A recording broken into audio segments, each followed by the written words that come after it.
Okay.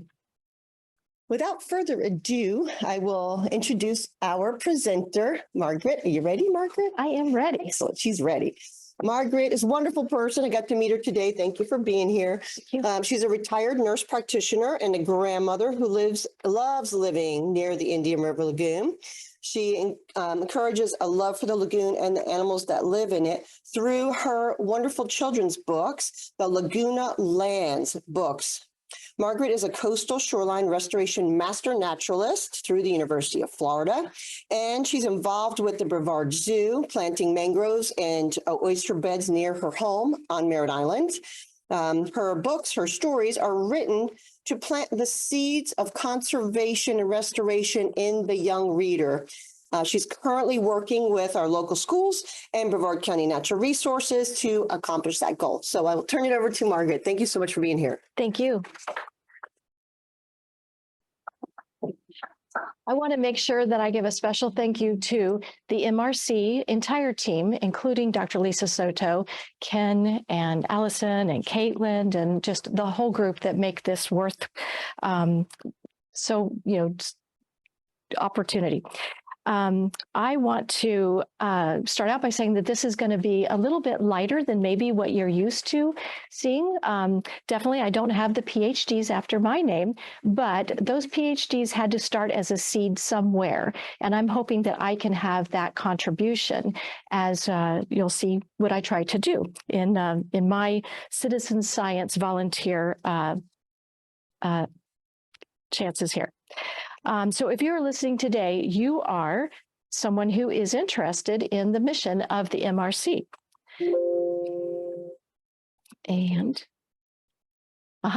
So the MRC's mission and goals are to improve the water quality, to protect and restore the fish and wildlife resources of the Indian River Lagoon, coastal waters, inshore reefs, and the watershed by advocating and using sound science, education, and the involvement of the public at large. I wanted to just kind of say a little bit about my involvement in the getting involved with the MRC and getting involved with some of the programs that I've tried to promote. I moved to Brevard County in 1966. Back at that time, there was a large influx of Space Center employees that were coming to our area. And I got to enjoy the Indian River Lagoon in a little different fashion than what you might see today. I would run around the lagoon in a john boat with my cousins, and the water would be so clear all the way to 4 to 5 feet. We would see the sand. You could see the animals that were traveling, through the lagoon with clarity. The seagrass was so abundant that at times you could not see that it was becoming more shallow, and our boat would get stuck. We would have to get out of the boat in order, if our oars did not work, and we would have to try to push off and lighten the load a little bit.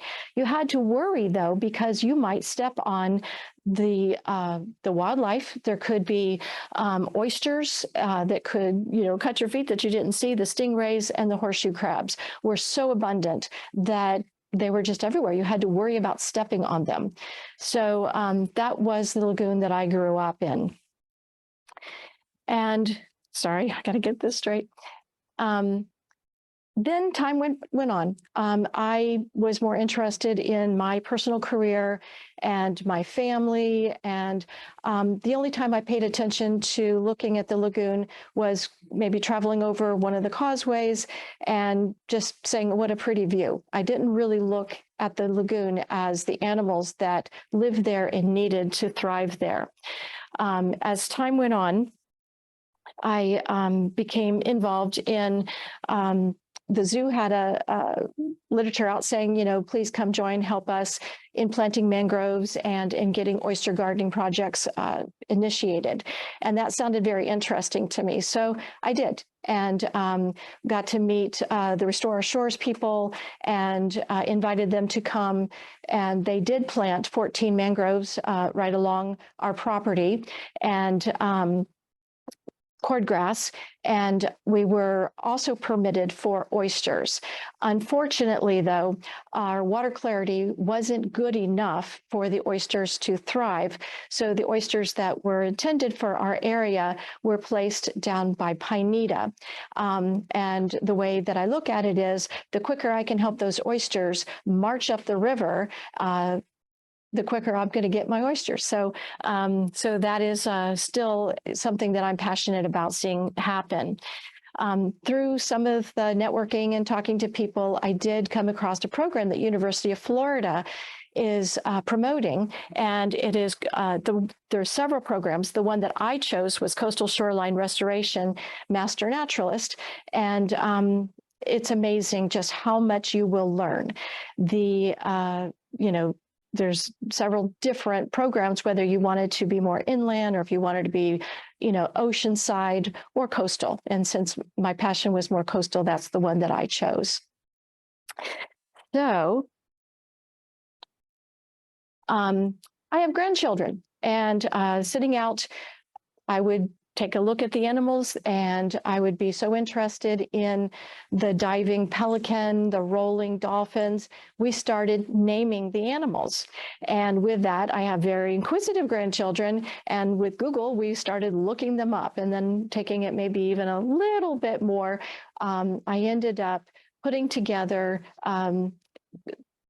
pages of facts about the animals that we would discuss and go over. And the next step that I ended up doing was writing some poetry about them. And you're going to hear some of that in the talk today. One of the things that I like to do when I am doing the poetry with the children, and I'm going to talk to you about the different aspects of what I do with these kids, is I'm just going to start out by, if you'll indulge me, when I'm talking to a group of children, and you can only imagine, you're going to get a different audience, whether it's a kindergarten, a second grade, or even the fourth grade. So as far as what they would like to talk about and how they'll respond. I have a large pouch under my long bill. It takes at least 3 gallons to fill. Don't worry about my clumsy dive. Catching fish is how I thrive. Over the river I gracefully glide and soar, looking to catch even more. Guess my name. You are probably a fan. That's right. I'm a pelican. I always delay when I get to that point and encourage the child that will guess it. And that usually is they start out with their hands raised and doing shout outs, and that is encouraged. When we do talk about the page of facts, it gives us the opportunity to talk about some of the key points. And of course, it depends on the age of the audience as to what depth we would go into. But for instance, if they heard that the brown pelican lives here year round, but maybe they have observed a white pelican that might be here during the cooler months, then why would we only have pelicans during part of the year? And do they behave differently? So we would talk about migration patterns. When we talk about that, we were the very first to have a national wildlife protection in 1903 because of the overuse of our feathers, the beautiful egrets and ibises and even herons that almost came to the point of extinction. I think that our history, right, off of our own lagoon is pretty impressive. I fly where it's warm whenever I wish. I live near the water where there are fish. My eyesight is excellent high in the air to see what's for dinner swimming down there. I splash when I dive to grab fish with my feet, then take to the air, not missing a beat. I build my nest high in a tree. That's right, I'm an osprey. With that, we might talk about, do they see osprey nest? And do they see them in places other than trees? And why is it important that our county has allocated certain high locations and protect them for the osprey? My family lives together in a colony. Our calls and wails are very noisy. You should worry if I beg to be fed. Something unexpected could land on your head. If you are enjoying a crunch and munch, I am a scavenger and might steal your lunch. We mostly look alike, not very individual. That's right, and now by now they're all yelling seagull. So, and then you don't have to, you lose control at this point when you say, has anybody ever had a confrontation with a seagull trying to steal their lunch? And they all have a story. I pose very still as long as I like, waiting for something close enough to strike. Alone I stand guard day or night. Most who come near me are in for a fight. My feathers are a beautiful blue and gray, although my beak will make you stay away. I leave a majestic impression. That's right, I'm a great blue heron. In the facts page, we'll talk about how they're very territorial, and for them to demonstrate for me what that might mean as far as different birds. Some of them like to gather together, and the heron usually doesn't even want others of its own kind nearby, unless it's a particular time of year. I am a crustacean that carries my home until I must molt, then soft shell I roam. As a scavenger, I eat almost anything dead or alive, but everything wants to eat me, so in the sand I hide. My shell is green and blue, such a lovely look. I turn bright reddish orange when boiled by a cook. I'm always waiting for something to grab. That's right, I'm a blue crab. The talking points on this would be the definition of a crustacean, what is molting.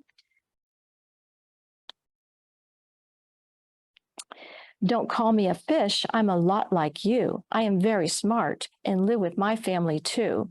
I roll along the top of the water, preferring to live where the sun is hotter. I breathe the air from a hole on my head, and for that reason, I can't fully go to bed.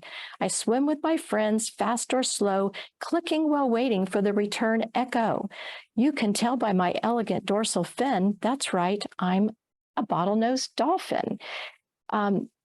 We talk about mammals, how they're a mammal, if, the very unique way that dolphins and certain other in its species have echolocation, and why, if they're a mammal, don't they drown when they need to sleep? And that is also very interesting to them. And every time I ask them, what do they think when they see the dolphin? They don't think of the river, they think of SeaWorld, or that they rode the dolphin. It's very interesting how many children have actually had a direct dolphin experience. I live in the water eating grass as I go. Watch out, boats, I move very slow. My flippers gather grass to my mouth to eat, but mangrove leaves are my favorite treat. I search the lagoon or canal to get warm and stay close to my mom to stay out of harm. I am as big as a cow in the sea. That's right, I'm a large gray manatee. We all know that our manatees have gone through a significant crisis, and we can clearly see it is related to the plight of our seagrass. So we talk about see how big they are and what their body weight needs to eat each day, and how that they were very challenged. And hopefully we'll see the MRC's efforts winning on that one and getting our manatees fed again. So I live in the river or lagoon, scavenging in the sand until noon. I may have whiskers like a cat, but don't ever pet me on my back. My slimy dorsal fin may give you a prick, then my toxins can make you very sick. We lived in our dad's mouth until we hatched. There are about 20 eggs in our batch. If I am on your fishing line and hear, oh no, you will most likely let me go. Many do not think of me as a tasty dish. That's right, I'm a catfish. And with the facts page, we talk about that if they do encounter a catfish, that they need to be very careful that those spines could, if they get pricked or stuck, they could end up needing medical attention for that. They're not to be played with.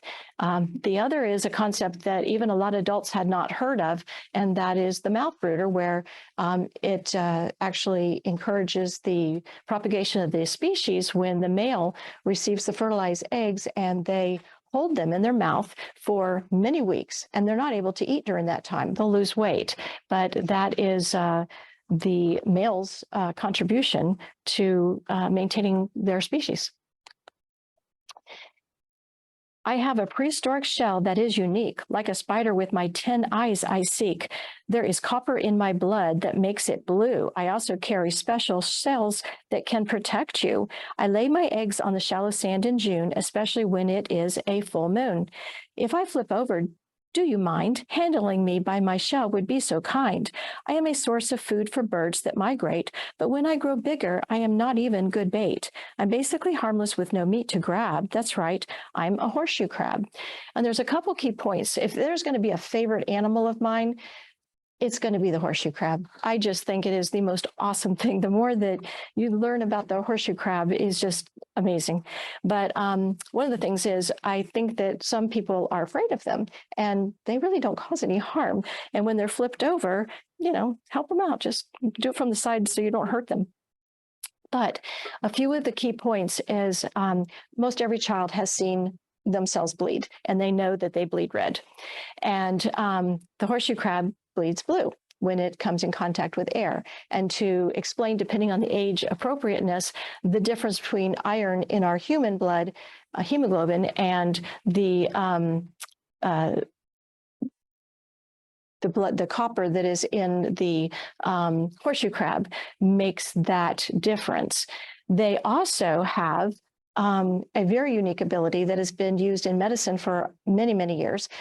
Maybe it's changing for the horseshoe crab's benefit, but there is a particular cell that causes the clotting mechanism to happen if their white cell comes in contact with bacteria.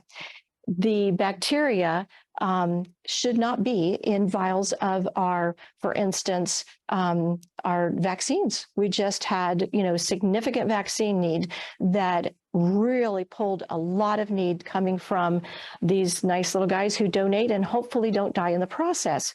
But if they have a huge batch of a type of medication, what they'll do is they actually they do some test doses, and that will show if that batch had any impurities in it, any bacteria in it. It even picks it up if the bacteria had died. So it's very sensitive. And they not only use it in, say, our medicines, our vaccines, but even some of our medical equipment. So they process these guys. They don't take more than 30% of their blood, and then they return them theoretically unharmed to the similar place from where they received them from. There is some effort that they are making this synthetically, but they're going to have a little bit more time in the FDA before that'll probably be common. On a log, we line up single file. There are many things that make me a reptile. I hatched from an egg laid in the sand. On my 4 legs, I can walk on dry land.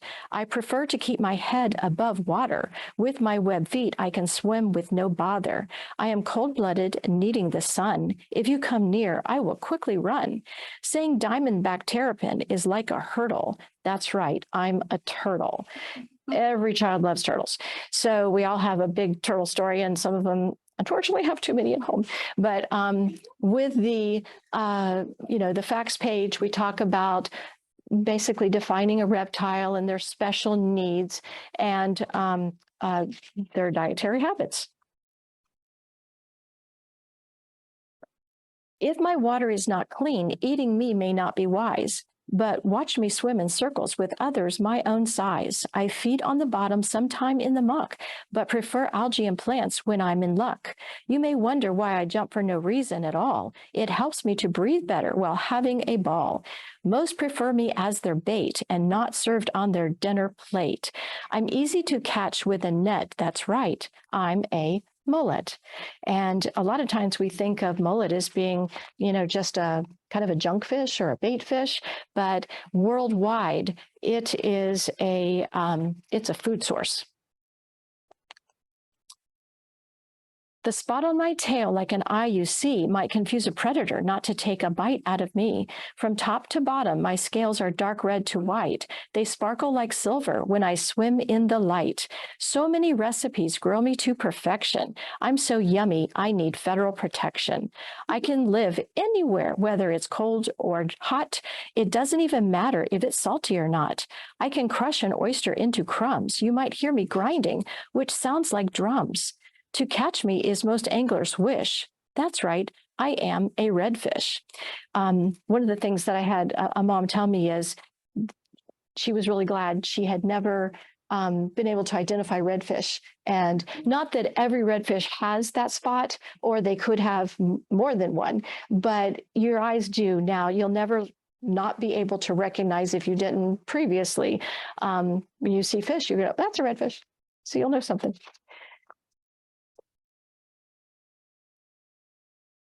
In the seagrass I hide, floating in the current I ride, changing my colors to be undetected, holding on to whatever my tail is connected.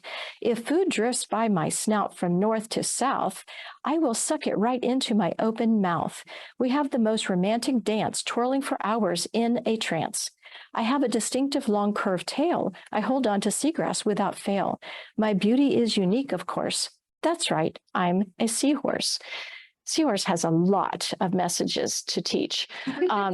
So camouflage is another vocabulary focus, and but I tend to go into the seagrass on the seahorse, even more so than the manatee, and I compare them. The manatees, of course, are needing that to survive because they eat it, whereas the seahorse, in order for them to eat the zooplankton and whatever else is going to float by their snout, they have to be holding on to something. And that is the seagrass. So we used to have so many of all the little creatures that were dependent on the seagrass, and now they're not so common anymore. And it's because they have to have a place to live.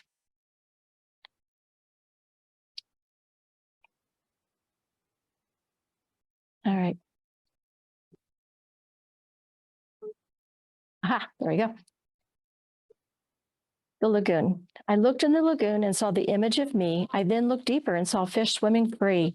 Crabs are marching independent through grass swaying in the current. Birds are tucked in mangroves by the shore. I realized the lagoon was created for so much more. In order to show I respect it, I will actively need to protect it.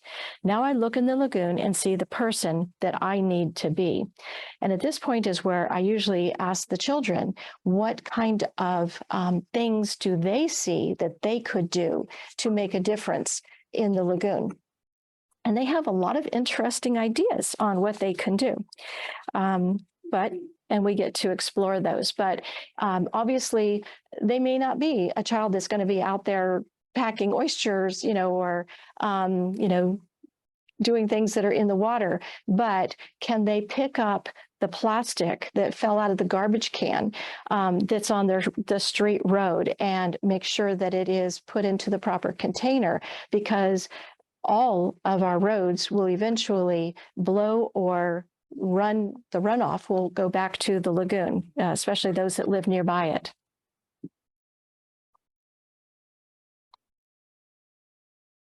So then the animals, of course, now that we have introduced them and we've given a character to them, they have to go on adventures. So, and in these adventures, we have 2 different chapter books.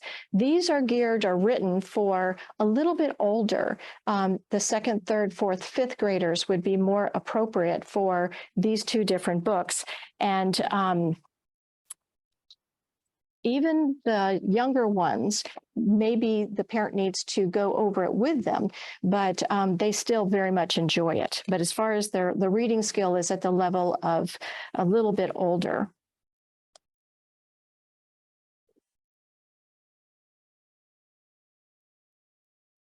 So in the Lagoona Lands, the talent show, the animals share their individual talents at the annual gathering. The whole theme of the book is the animals are working together.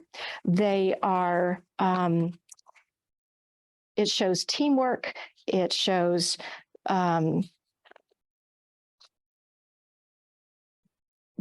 their ability to get along with each other, and that they can be different and yet still be respectful of each other.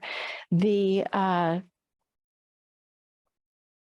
journey to Mosquito Lagoon, sorry, I need 3 hands. Basically is themed to talk about the plight of the seagrass and why Lawrence the seahorse had to go find a new habitat in order to find a more suitable place that he could live and thrive. So, but along the way, all of his friends are having their own adventures with starting their new families. It's done in a very age-appropriate way, so no worries there. But again, based on facts. So I started out by talking about that we have, you know, I wanted it to be a little bit more of a lighter type of atmosphere. And I don't have the PhD like a lot of the people that do these particular presentations, but what I'm hoping to do is plant the seed for those future whether they're engineers that are going to be perhaps coming up with water quality improvement, removing pollution, removing microplastics, the biologists that are going to be making sure that we are focused on best practices, the politicians, land developers that are going to value the lagoon in their decision making, and of course the authors and illustrators that are going to inspire all of those to